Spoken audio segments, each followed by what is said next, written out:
Good evening, students. So, this is our lecture number 33 on the Code of Criminal Procedure 1973 and the Bharatiya Nagarik Suraksha Samhita 2023. अपने last lecture में हमने section 41 में जो editions हुए थे amendment के through, that is 41A, B, C and D, उसको discuss किया था and along with that we discussed section 42. तो आइए एक बार रिवाइज करते हैं हमने क्या पढ़ा था. हमने पढ़ा था सेक्शन 41A जो बात करता है कि पुलिस ऑफिसर के पास ये पावर है कि इवन दो सेक्शन 41 के अंदर वो किसी बंदे का अरेस्ट कर सकते हैं. उन्होंने देखा कि एक बंदे ने उनके प्रेजेंस में कॉग्निजेबल ऑफेंस कमिट किया है, तो वहाँ पर वो उसका अरेस्ट कर सकते हैं. But the police officer is of the opinion कि यहाँ पर अरेस्ट करने के बजाय हम इसको एक नोटिस इशू कर देते हैं, एक रिटन नोटिस दे देते हैं कि जब भी हम इसकी प्रेजेंस को चाहेंगे ये अपना प्रेजेंस इंश्योर कराएगा at any place where ever the police officer wanted. ठीक है, तो जो आपका सेक्शन 41A है, it talks about notice of appearance before police officer. तो सेक्शन 41A का जो रेलेवेंस है वो आपको समझ में आ गया ना. इसका रेलेवेंस यही है कि सेक्शन 41 के अंदर पुलिस ऑफिसर अरेस्ट कर सकते थे विदाउट अ वारंट. ठीक है, आपको सेक्शन 41 का हेड नोट याद है ना. It talks about when police officer arrest without warrant. In these situations, the situations which are enumerated under section 41, the police officer can conduct an arrest without warrant. अब वहाँ पर police officer arrest कर सकते थे, लेकिन हमने ये भी पढ़ा था कि ये आपका क्या है, CRPC क्या है, ये एक प्रोसीजरल लॉ है. और जो प्रोसीजर आपने स्टैब्लिश किया है, क्या ये अनरीजनेबल हो सकता है? क्या जो आपका CRPC का प्रोसीजर है वो अनरीजनेबल हो सकता है? नहीं हो सकता. ठीक है, जो प्रोसीजर है उसको रीजनेबल होना चाहिए. अब ये बात हम लोग क्यों कर रहे हैं? क्योंकि अगर आपको अरेस्ट करना है तो अरेस्ट सिर्फ आप एक्सेप्शनल सिचुएशंस में ही कर सकते हैं. क्योंकि अगर आपको सेक्शन 41 की लैंग्वेज याद हो, वहाँ पे the terms like credible, reasonable, ठीक है, और reason to believe have been used. ये जो टर्म्स है ना, ये इसी तरह सिग्निफाई करते हैं कि जब आपके पास एक सब्सटेंशियल प्रूफ हो, एक सब्सटेंशियल रीज़न हो कि यहाँ पर अरेस्ट करना इज़ वेरी इंपॉर्टेंट. अगर आप अरेस्ट नहीं करोगे तो वहाँ पर जो एक्यूज्ड है, अरेस्टी है, वो एविडेंस से टैम्पर कर सकता है, वो विटनेसेस को इन्फ्लुएंस कर सकता है कि मेरे अगेंस्ट में बयान मत देना. ऐसे सिचुएशंस खड़े हो सकते हैं. तो ऐसे सिचुएशंस अगर नहीं, ऐसे सिचुएशंस को खड़े होने से रोकने के लिए पुलिस ऑफिसर अरेस्ट कर सकते हैं अंडर सेक्शन 41. तो ओवरऑल कंक्लूजन जो सेक्शन 41 से निकल के आता है वो यही आता है कि अगर आपको अरेस्ट करना है तो ठीक है, आप कर सकते हैं arrest. Being a police officer आपके पास ये पावर है कि without a warrant you can make an arrest. लेकिन अगर आप अरेस्ट कर रहे हो तो वो अनरीजनेबल नहीं होना चाहिए. आपको जस्टिफाई भी करना पड़ेगा, रीजनिंग जस्टिफाई करना पड़ेगा कि आपने अरेस्ट क्यों किया है. ठीक है, आपको वो सारी की सारी इन्फॉर्मेशन कि आपने कहाँ पे अरेस्ट किया, आपने उसको क्यों अरेस्ट किया, अरेस्ट के बाद आपने सिग्नेचर्स वगैरह लिए कि नहीं लिए, मतलब उसके फैमिली मेम्बर्स के और अरेस्टी के मेमो के ऊपर, ये सारी चीज़ें आपको एक रिपोर्ट में लिखनी पड़ेंगी ताकि बाद में ये चीज़ प्रूव हो सके जो अरेस्ट हुआ था वो रीजनेबल था, अनरीजनेबल नहीं था. For these specified reasons, because of these specified reasons the arrest must have been made. Police officer को ये चीज़ जस्टिफाई करना पड़ेगा.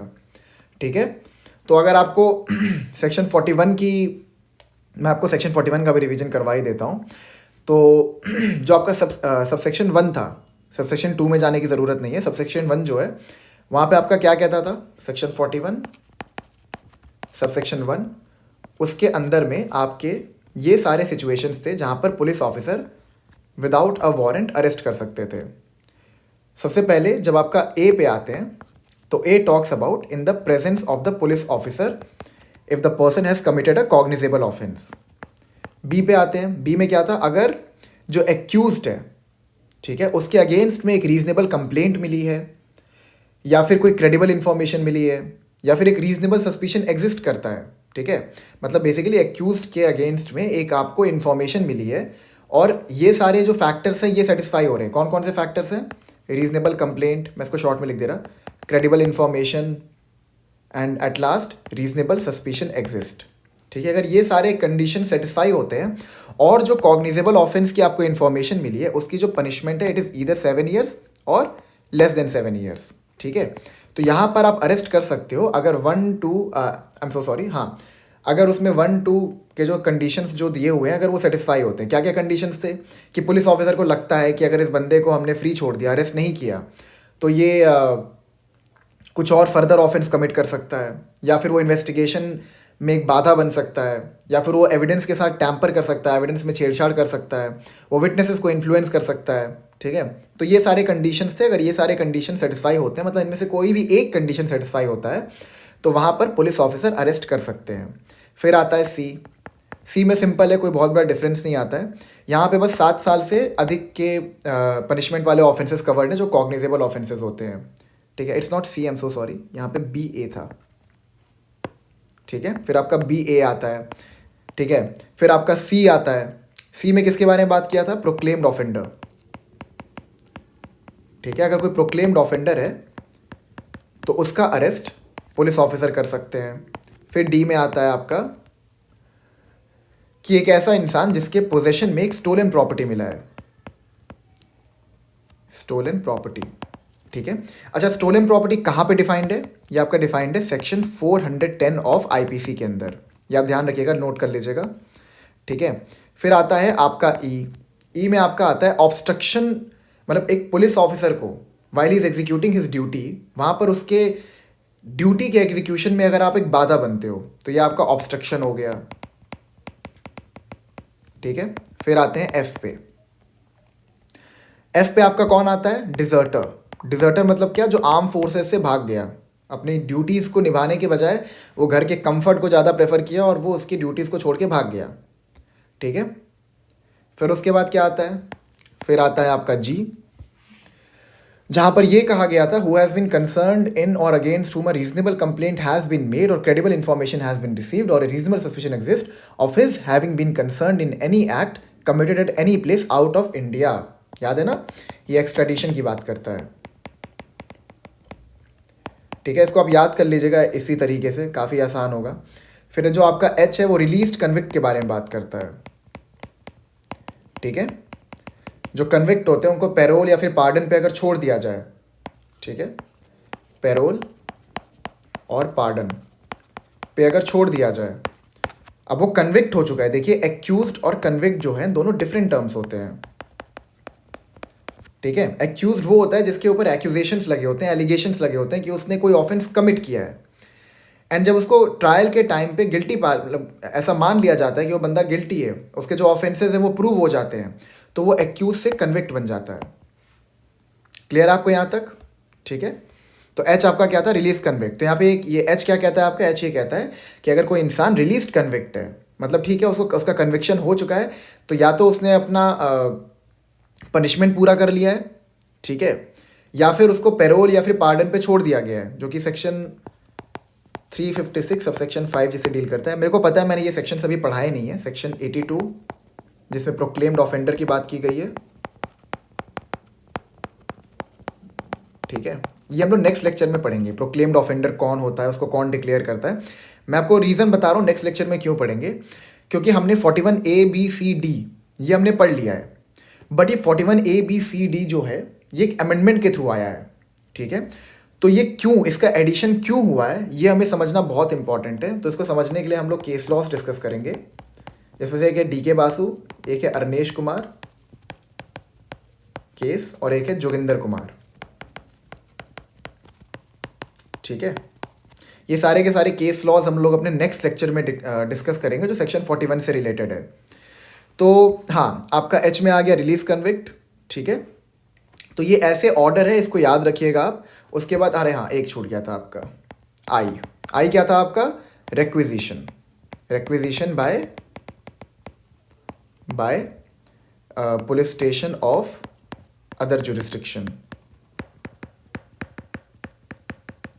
ठीक है, अगर पुलिस ऑफिसर एक लीगल रिक्वेस्ट करते हैं किसी और जुरिस्डिक्शन के पुलिस स्टेशन को कि हम चाहते हैं कि आप इस बंदे को पकड़िए, इसने एक कॉग्निजेबल ऑफेंस कमिट किया है, ठीक है, तो वहाँ पर भी पुलिस ऑफिसर जो दूसरे जुरिस्डिक्शन के वो उस बंदे को अरेस्ट कर सकते हैं। आपका लीगल रिक्विजिशन की बात करता है, जहाँ पे एक जुरिस्डिक्शन का पुलिस स्टेशन दूसरे जुरिस्डिक्शन के पुलिस स्टेशन से रिक्वेस्ट करते हैं कि इस पर्टिकुलर पर्सन को आप पकड़िए।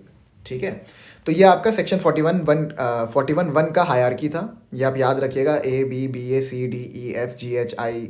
ठीक है, तो ये सेक्शन 41 था। उसके बाद हमने सेक्शन 41A में पढ़ा कि अगर पुलिस ऑफिसर सेटिस्फाइड है कि सेक्शन 41 सब सेक्शन 1 के जो जो प्रोसीजर फॉर्मेलिटीज़ हैं वो सेटिस्फाई हो रहे हैं, वहाँ पर आप अरेस्ट कर सकते थे even without warrant. But he is of the opinion कि मैं अरेस्ट नहीं करता हूँ, मैं रैदर इसको एक नोटिस दे देता हूँ कि at which ever place and at what ever time the police officer wanted the presence of the accused, ठीक है, वो आ जाएगा। तो ऐसे केस में क्यों उसको अरेस्ट करें, हम उसकी लिबर्टी को अननेसेसरली अनरीजनेबली क्यों कर्टेल करें, ठीक है। तो ये 41A हो गया। फिर आपका 41B जो था वो किस बारे में बात करता था, it talks about the procedure. इसका मतलब ये है कि अगर सेक्शन 41 के अंदर आप विदाउट वारंट किसी को अरेस्ट करते हैं तो आपको इस प्रोसीजर से कंप्लाई करना पड़ेगा। तो 41B का प्रोसीजर पहले क्या कहता है कि आपको एक एक्यूरेट एंड विजिबल बैज पहनना पड़ेगा, ठीक है, जिसमें आपका जो पुलिस ऑफिसर की हायरकी में जो आपकी पोजीशन है, जो आपकी रैंक है वो लिखी होनी चाहिए, अलॉन्ग विद दैट आपका नाम लिखा होना चाहिए, ठीक है। एक तो आपका ये प्रोसीजर हो गया। फिर उसके साथ ही साथ आपको एक मेमो तैयार करना पड़ेगा। 41B के अंदर आपको एक मेमो तैयार करना पड़ेगा जिसपे अरेस्टी के सिग्नेचर होने चाहिए, अरेस्टी के साथ साथ या उसके किसी फैमिली मेंबर का सिग्नेचर होना चाहिए, ठीक है। किसी अरेस्टी का सिग्नेचर होना चाहिए, फैमिली मेंबर का सिग्नेचर होना चाहिए, और अगर कोई फैमिली मेंबर उस टाइम पे अवेलेबल नहीं है जो उस मेमो पे साइन कर सके तो किसी respectable member of the society के सिग्नेचर होने चाहिए,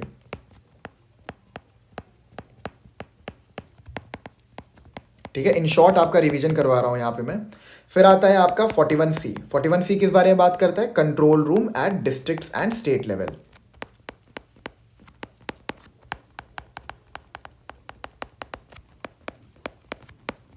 ठीक है, कि हर डिस्ट्रिक्ट में एक कंट्रोल रूम आपको सेटअप करना है और साथ ही साथ उनको सुपरवाइज करने के लिए, उसके ऊपर एक सुपरविजन अथॉरिटी रखने के लिए आपको एक स्टेट लेवल पे भी कंट्रोल रूम को स्टैब्लिश करना है। हर स्टेट में एक स्टेट लेवल कंट्रोल रूम होता है और हर डिस्ट्रिक्ट में आपको एक कंट्रोल रूम मिल जाएगा।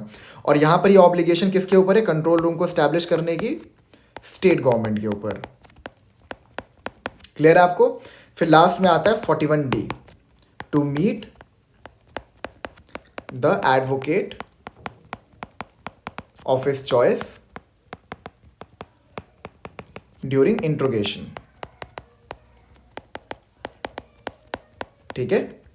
41D की जो लैंग्वेज है वो ये कहती है कि थ्रू आउट इंट्रोगेशन जो है एडवोकेट आपके साथ प्रेजेंट नहीं रहेगा, बल्कि इंट्रोगेशन के टाइम पे अगर आप चाहें तो अपने चॉइस के एडवोकेट से मिल सकते हैं, उनसे पूछ सकते हैं कि मुझे किस ऑफेंस के लिए यहाँ पर बुलाया गया है, मेरे से इंट्रोगेट क्यों किया जा रहा है, मुझे किन सवालों के जवाब देने चाहिए, किन सवालों के जवाब नहीं देने चाहिए, ठीक है। जैसे आपको याद होगा मैंने आपको बताया था जब हम लोग सेक्शन 161, हाँ सेक्शन 161 की जब डिस्कशन कर रहे थे तो हमने ये पढ़ा था ना, आर्टिकल 20 क्लॉज 2 के अंदर। आई एम सो सॉरी अगर क्लॉज गलत हो तो, क्योंकि मैं अपने सामने कोई बुक वगैरह खोल के नहीं रखा हूँ, मैं सारी चीज़ें ऐसे ही पढ़ा रहा, ठीक है।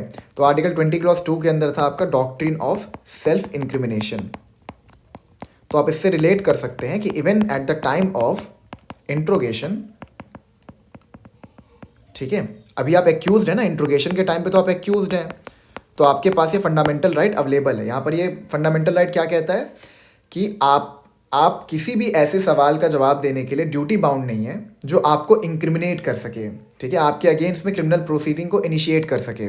तो even at the time of interrogation आपके पास 2 फंडामेंटल राइट्स होते हैं। पहला राइट आपका ये है कि आप अपने चॉइस के एडवोकेट से मिल सकते हैं, एंड अलॉन्ग विद दैट आप किसी भी ऐसे सवाल का जवाब देने के लिए बाध्य नहीं है जिस सवाल के जवाब से आपके अगेंस्ट में कोई क्रिमिनल प्रोसीडिंग को इनिशिएट किया जा सके, मतलब बेसिकली आपको क्रिमिनेट किया जा सके,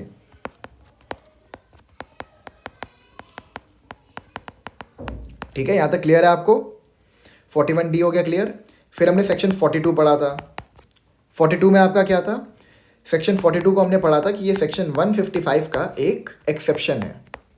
एक्सेप्शन कैसे है, क्योंकि सेक्शन 155 के अंदर नॉन कॉग्निजेबल ऑफेंसेस की इंफॉर्मेशन को रजिस्टर किया जाता है, जिसमें साफ साफ ये लिखा हुआ है कि आप अरेस्ट नहीं कर सकते विदाउट वारंट, ठीक है।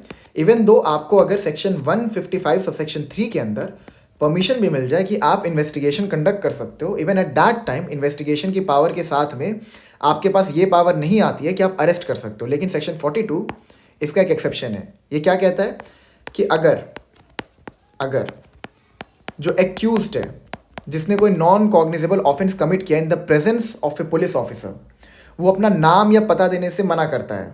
पुलिस ऑफिसर से पूछते हैं अपना नाम या पता बताओ, वो कहता है मेरे पास राइट टू प्राइवेसी है, मैं नहीं बताऊंगा। I am so sorry, who the hell are you to ask me कि मेरा नाम या पता क्या है, ऐसे कुछ भी अगर वो ड्रामा करता है तो वहाँ पर पुलिस ऑफिसर उसको अरेस्ट कर सकते हैं। बट यहाँ पर अरेस्ट करने का जो पर्पज़ है वो हमेशा याद रखिएगा, सेक्शन 42 के अंदर अरेस्ट का जो पर्पज़ है वो खाली इतना है कि आप पता लगा सकें, खाली आप पता लगा सकें कि उस बंदे का एग्जैक्ट नेम एंड एड्रेस क्या है। जैसे ही आपको पता चल जाए उसको छोड़ दो, ठीक है। साथ में इसमें वो 24 आवर वाला सिचुएशन भी आ गया था जिसको हमने लास्ट लेक्चर में डिस्कस किया था। क्या कहता है कि अगर 24 घंटे के अंदर आपने नाम और पता नहीं पता लगा पाए, अगर आप उसका जिसने नॉन कॉग्निजेबल ऑफेंस कमिट किया है, जिसको आपने एप्रीहेंड किया है, तो उस सिचुएशन में 24 घंटे के अंदर 24 घंटे के बाद आपको उसको मजिस्ट्रेट के पास लेके जाना पड़ेगा, ताकि मजिस्ट्रेट आपको परमिशन दे सके कि आपको फर्दर इन्वेस्टिगेट करना है, ताकि आप पता लगा सकें कि इसका नाम या पता क्या है। क्लियर है आपको? ठीक है, तो ये हमने पढ़ा था। अब इसको रिवाइज करने का जो रीजनिंग है वो रीजनिंग ये है कि आज जो टॉपिक हम लोग पढ़ने वाले हैं वो ये है, who can make an arrest, who can make an arrest under chapter 5। Chapter 5 के अंदर अरेस्ट करने की पावर किस किस के पास है। सेक्शन 41 और सेक्शन 42 को पढ़ के हमें एक चीज समझ में आ गया कि सेक्शन 41 और 42 में पुलिस ऑफिसर के पावर को डिस्कस किया गया है to make an arrest even for a cognizable और non cognizable offence. Police officer arrest कर सकते हैं विदाउट अ वारंट अगर ये सिचुएशन सेटिस्फाई हो रहे हैं तो, ठीक है। अब आते हैं सेक्शन 43 पे। तो सेक्शन 43 ये कहता है कि इवन अ प्राइवेट पर्सन, अच्छा प्राइवेट पर्सन कौन है? प्राइवेट पर्सन मतलब हम लोग, मैं जो ये वीडियो देख रहा है वो, हम सब प्राइवेट पर्सन में आ जाते हैं। हमारे पास कोई अथॉरिटी नहीं है, गवर्नमेंट ने हमको किसी भी प्रकार की अथॉरिटी नहीं दी है, ठीक है। हम प्राइवेट पर्सन में आ जाते हैं, लेकिन बीइंग अ प्राइवेट पर्सन भी आप अरेस्ट कर सकते हो। It has been provided under section 43 of chapter 5 of CrPC. इसके बाद आता है आपका सेक्शन 44। सेक्शन 44 क्या कहता है कि even a magistrate can make an arrest. अब मैजिस्ट्रेट यहाँ पे जुडिशियल भी हो सकते हैं और एग्जीक्यूटिव भी हो सकते हैं, ठीक है। तो as per the scheme of CrPC, police officer can make an arrest under section 41 and 42, a private person can make an arrest under section 43 and any type of magistrate whether it's judicial or executive can make an arrest under section 44। अच्छा, ये थोड़ा सा आपको लग रहा हो अरे magistrate arrest कर सकते हैं, बट हमने तो सेक्शन 2H के अंदर पढ़ा था कि investigation can only be conducted by a police officer or any other person authorised by magistrate in this behalf. हमने तो ये पढ़ा था इन्वेस्टिगेशन की डेफिनेशन में। तो क्या मतलब मैजिस्ट्रेट वहाँ पे अरेस्ट करके इन्वेस्टिगेशन भी कर सकते हैं? देखो ऐसा कुछ नहीं है। यहाँ पर उन सिचुएशन की बात की जा रही है जहाँ पर किसी प्रकार की इंफॉर्मेशन को रजिस्टर नहीं किया गया है। अब जब इंफॉर्मेशन रजिस्टर हो जाती है ऑफ ए कॉग्निजेबल या फिर नॉन कॉग्निजेबल ऑफेंस, ठीक है,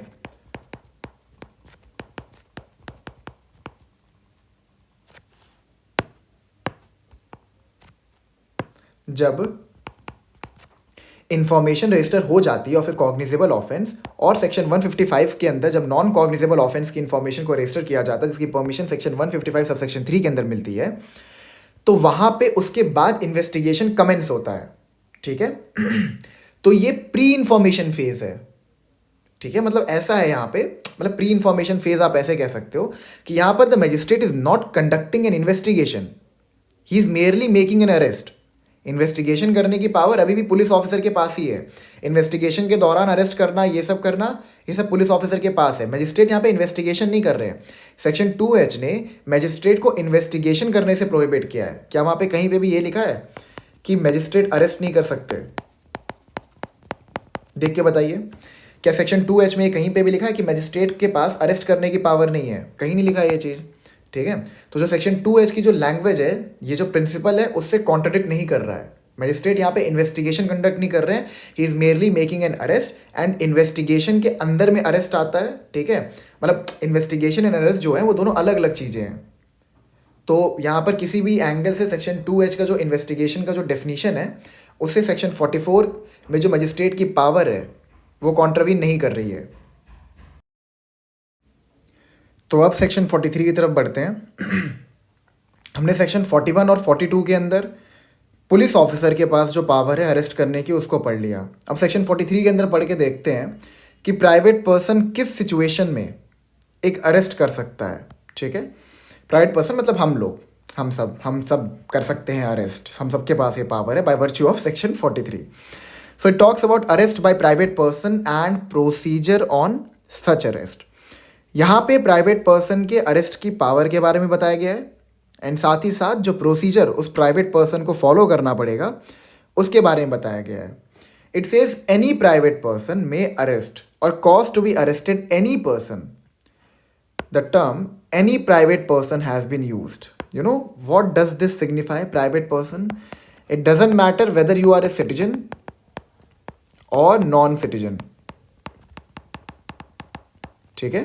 You can make an arrest whether you are a citizen or a non-citizen, you can make an arrest because citizen हो या non-citizen हो वो दोनों ही private person के ambit में fall करते हैं, ठीक है। यहाँ पे क्या लिखा है, मे अरेस्ट। देखिए प्राइवेट पर्सन को आपने डिस्क्रिशन दिया है। अब सपोज एक प्राइवेट पर्सन है, कोई इंडिविजुअल है, सपोज आप ही हैं, आपके सामने 2 गैंग वॉर शुरू हो गई अचानक से, धुआंधार गोलियां चलने लग गई, बंदूकें चलने लग गए, खून वगैरह एकदम गिरने लग गए, एक दूसरे को गोली मार रहे हैं 2 गैंग वाले। अब एक बात बताइए, अगर सेक्शन 43 को मैंडेटरी कर दिया गया होता, यहाँ पे शैल लिख दिया गया होता, तो आपके ऊपर एक ड्यूटी आ जाती कि अब तो आपको अरेस्ट करना ही पड़ेगा वहाँ पे, ठीक है। तो सोचिए वहाँ पे गोलीबारी हो रही है, आप पुलिस ऑफिसर का रोल निभाने के लिए उनके बीच में जाते हैं और कहते हैं मैं तुम सबको अरेस्ट करता हूँ, तो वो पहले एक दूसरे को गोली मारने के बजाय आपको गोली मारेंगे, ठीक है। इसीलिए यहाँ पे आपको डिस्क्रिशन दिया गया है, आपके ऊपर ड्यूटी नहीं डाली गई है कि आप अरेस्ट करिए ही, आप पे डिस्क्रिशन है। अगर आपको लगता है रीजनेबली, आपके हिसाब से अगर आपको ये चीज़ रीजनेबल लगता है कि आप वहाँ पर रीजनेबल फोर्स का यूज़ करके उस बंदे को अरेस्ट कर सकते हैं विदाउट गेटिंग एनी हार्म्ड, तो वहाँ पे आप अरेस्ट कर लो। यहाँ पे क्या कहते हैं, any private person may arrest or cause to be arrested, arrest or cause to be arrested any person who in his presence commits a non bailable and cognizable offence. यहाँ पर ये कहता है कि कोई भी प्राइवेट इंडिविजुअल अरेस्ट कर सकता है या किसी को अरेस्ट करवा सकता है, ठीक है, जिसने उसके प्रेजेंस में, मतलब किसी भी प्राइवेट इंडिविजुअल के प्रेजेंस में अगर किसी इंसान ने एक non bailable and cognizable offence commit किया है। अच्छा, ये अगर हमें पता लगाना हो कि कौन सा ऑफेंस नॉन बेलेबल है, कौन सा ऑफेंस कॉग्निजेबल है, तो हम क्या करेंगे, we will refer to schedule 1, ठीक है।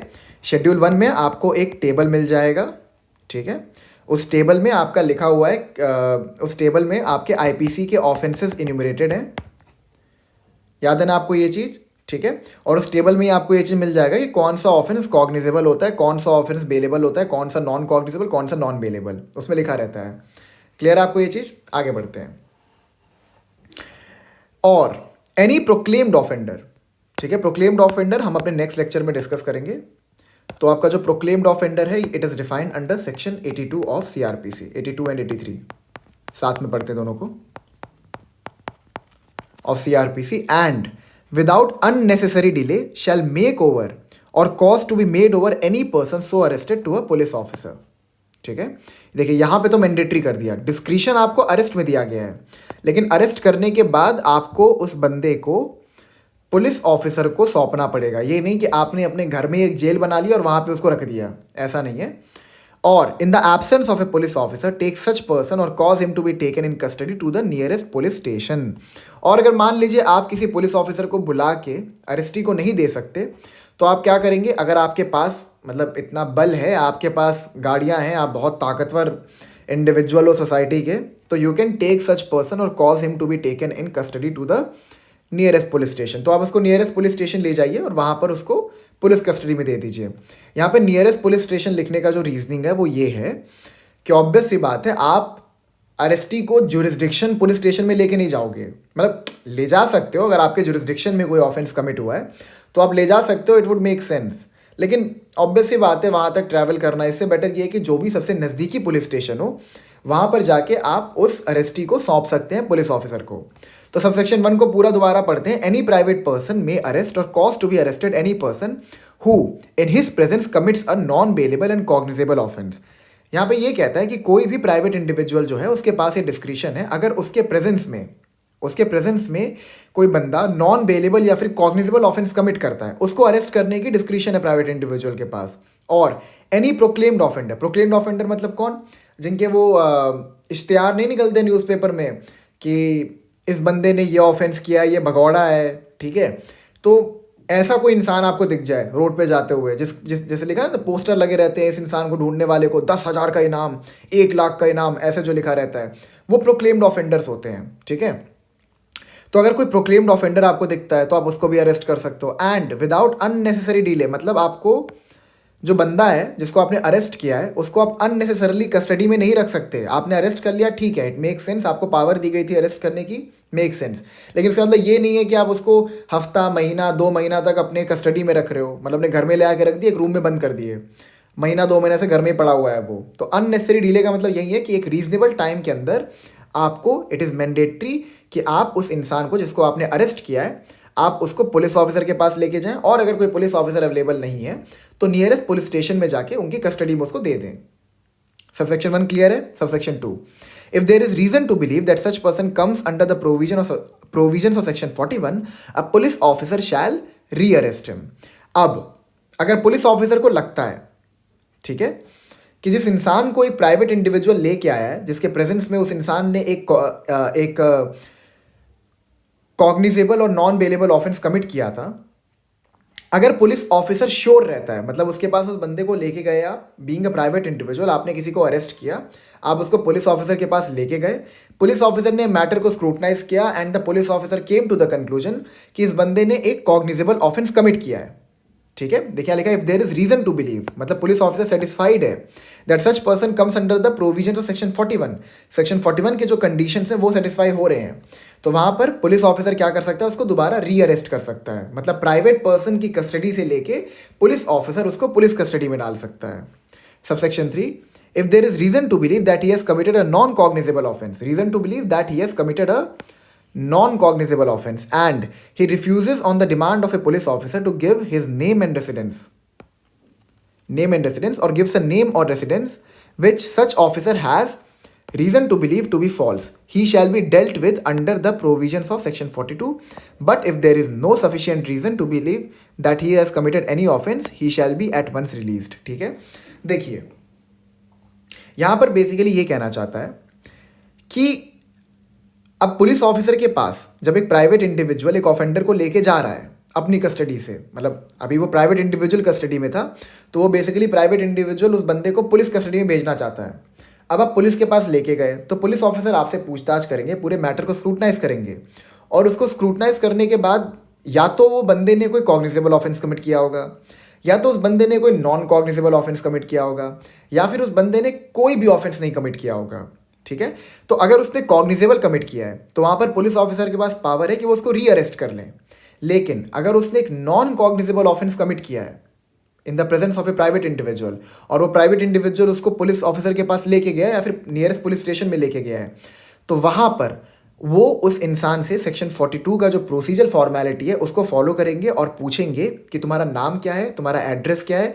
और अगेन अगर वो इंसान रिफ्यूज़ करता है अपना नाम या फिर एड्रेस बताने से, तो वहाँ पर पुलिस ऑफिसर उसको अरेस्ट कर सकते हैं फॉर द पर्पस कि उसका नाम और एड्रेस एसर्टेन किया जा सके, मतलब पता लगाया जा सके, ठीक है। बट देखिए यहाँ पे आगे लिखा है, but if there is no sufficient reason to believe that he has committed any offence. Any offence मतलब क्या, कि ना उसने कोई कॉग्निजेबल ऑफेंस किया है, ना उसने कोई नॉन कॉग्निजेबल ऑफेंस किया है, तो वहाँ पर उसको तुरंत ही रिलीज कर दिया जाएगा।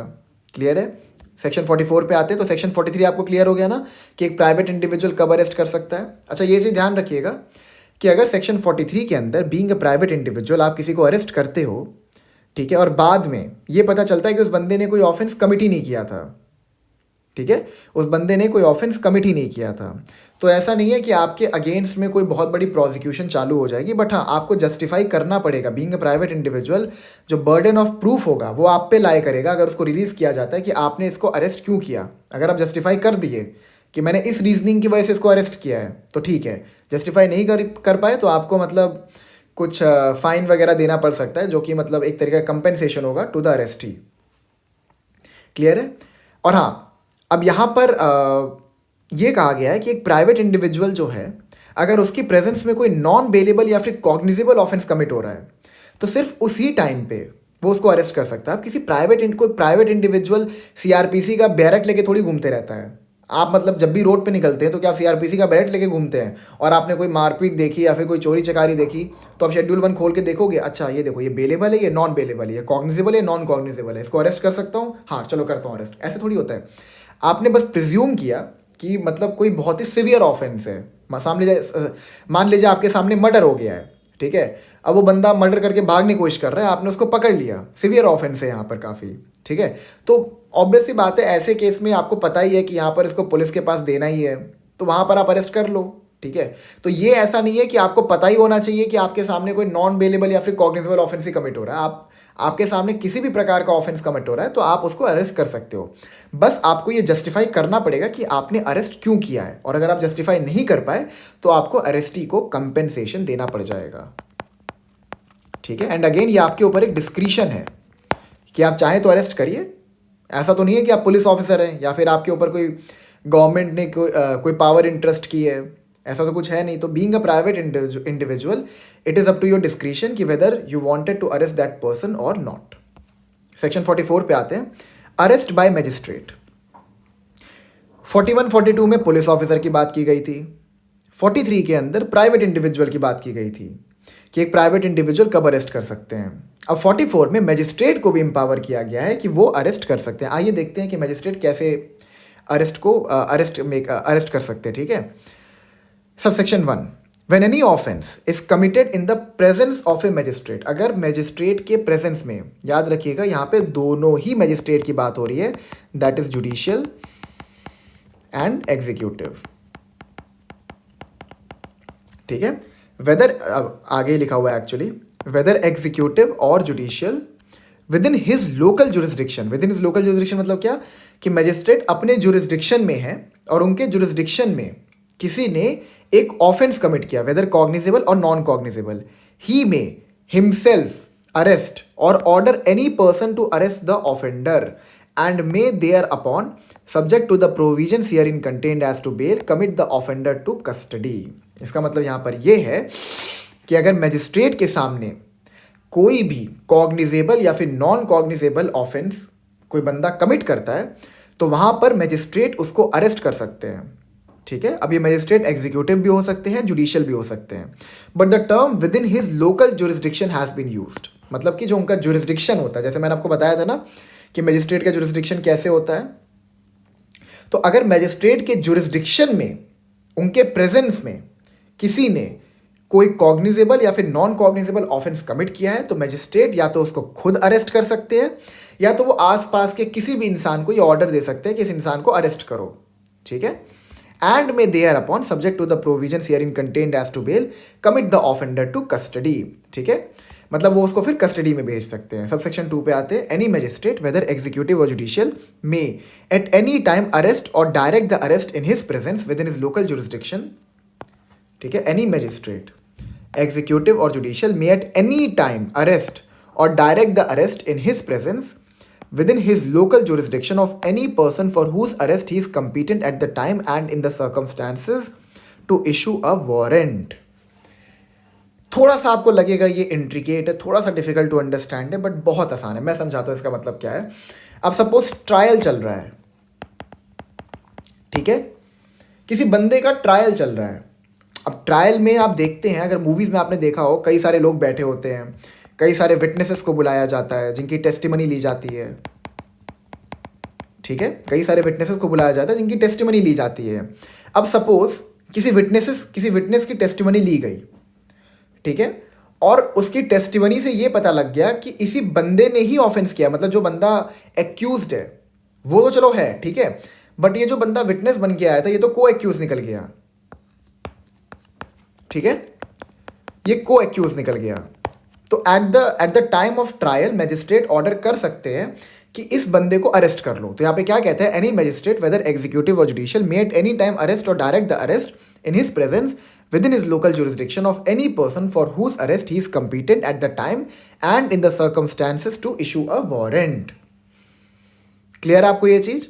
ठीक है, तो मतलब अगर उनके प्रेजेंस में, या तो मतलब चलिए कोई ऑफेंस हो गया तो वहां पर मैजिस्ट्रेट अरेस्ट कर सकते हैं, या फिर वो किसी भी टाइम किसी इंसान को अरेस्ट कर सकते हैं, या फिर डायरेक्शन दे सकते हैं अरेस्ट करने का, अगर उनके प्रेजेंस में, उनके लोकल जुरिस्डिक्शन में किसी भी इंसान के अगेंस्ट उनको ऐसी प्रिजम्पशन आती है, ऐसे एविडेंसेस मिलते हैं कि इस इंसान का अरेस्ट वो कर सकते हैं। जैसे ट्रायल के टाइम पे एक बंदा एक्यूज्ड है जिसका ट्रायल चल रहा है, जो विटनेसेस आते हैं जो उसके अगेंस्ट में टेस्टिमनी देने आए होते हैं या फिर उसके फेवर में टेस्टिमनी देने आए होते हैं, उनमें से कोई एक बंदा ऐसी बात बोलता है जिससे पता चलता है कि वो तो को एक्यूज्ड है, वो तो साथ दिया था एक्यूज का, मतलब उस पर्टिकुलर ऑफेंस को कमिट करने के लिए।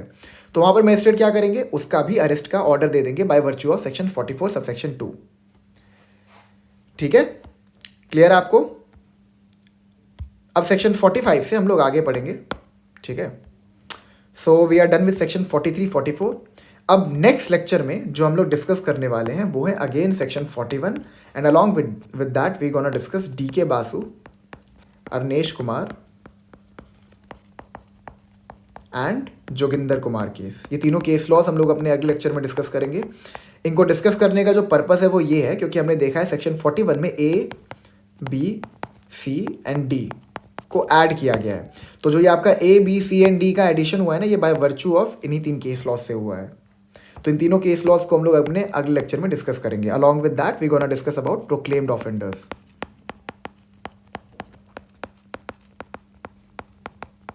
ठीक है, so thank you so much, I will meet you in the next lecture.